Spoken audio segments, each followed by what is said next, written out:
IPN podcast. My name is Joanne Cox. Hi, I'm Nanette Buchanan, and welcome to Let's Talk About It. And this week we've got one that I think we all need. Image versus brand. And I think it's a very thin line between them. Yes. Because we get confused as to actually what it is. And the confusion, I think, comes in because we think of brand being this big name, that it's got to be a big name item. But if we think on it on small terms, Joanne Cox is the name. What's her image? And that becomes the brand. Yes. So we know that Joanne, when Joanne is here, we know that you might tune in and Joanne's hair is a different color. Her brand becomes the image that she displays. So when you're talking about business, you want your image of your business to represent the name when people say it.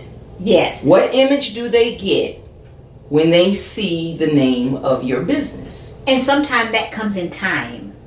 Because the connection is not there when you see someone have an appearance for the first time. Because again, image is visual.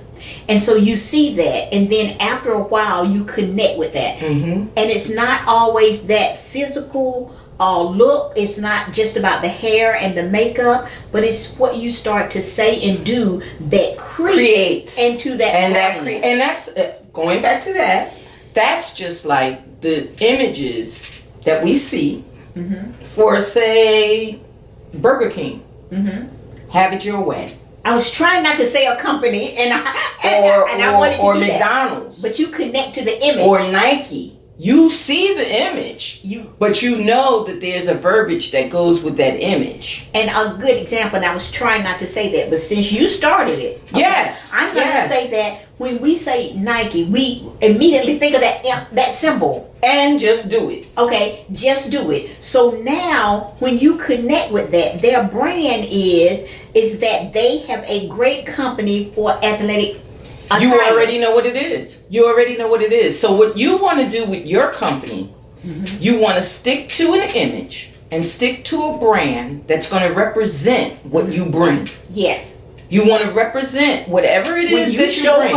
When you show up, they automatically know that brand, that symbol is who you are. That's who my logo says NMB. And it always attracts people because of the simple fact that it's an ink pen and NMB. And it connects. So of course people want to know, well, what is NMB? Nanette Buchanan. Nanette M. Buchanan. Yes. It's my name. Now, that's not the company, but that's my image and my brand for the books. Yes. The company is iPen Visions. Just like you come here and you say, iPen Podcast. Well, that's under iPen Visions. It's still connecting. So you want to make sure that you make the connections. And you want to make sure that you make connections that represent what you do. What do you do in your company? And how can you reflect that in your branding and in your image that you give? Because you don't want someone to have to constantly say to you, well, what do you do? Exactly. That was my point coming up. After a while, the people are going to really tell you what your brand is. Because they are going to label you because of the things that you come up with. And she gave a great example because you don't have to. It's something about that pen that connects her as into being a writer. Automatically. Who is she? And there are things that I thought about in my business changing.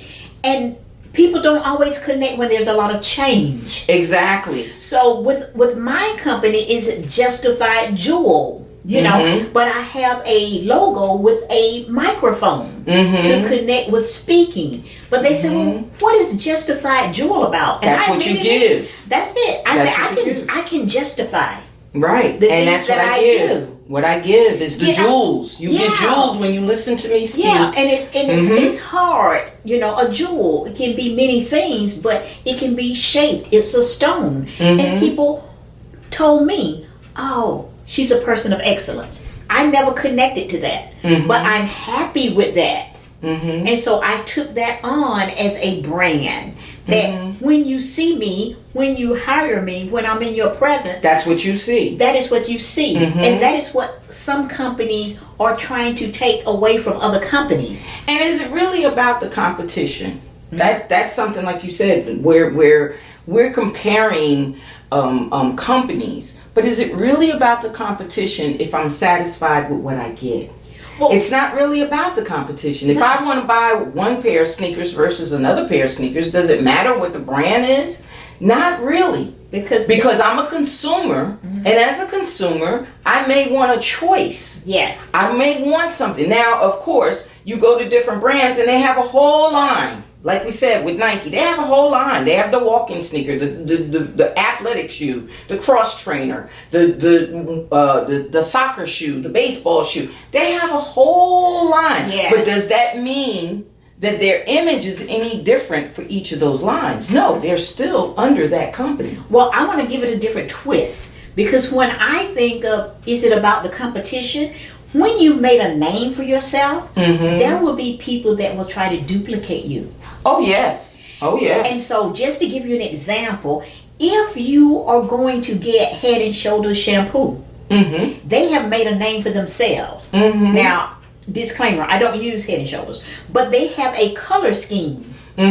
So now the person that believes that Head and Shoulders is doing great, well, they'll use that same color scheme. And it looks so similar that now you pick up the wrong one. And so that is where it comes in. Is it about the competition? Because now that Nanette has made this name for herself, and they say, oh, I know who wrote that book. So now someone else has this beautiful pen that's so close to her let go. And I'll give you something else for that. A funny story that happened. She's smiling, you guys. Let us hear it. Wrote a book and was picking the cover.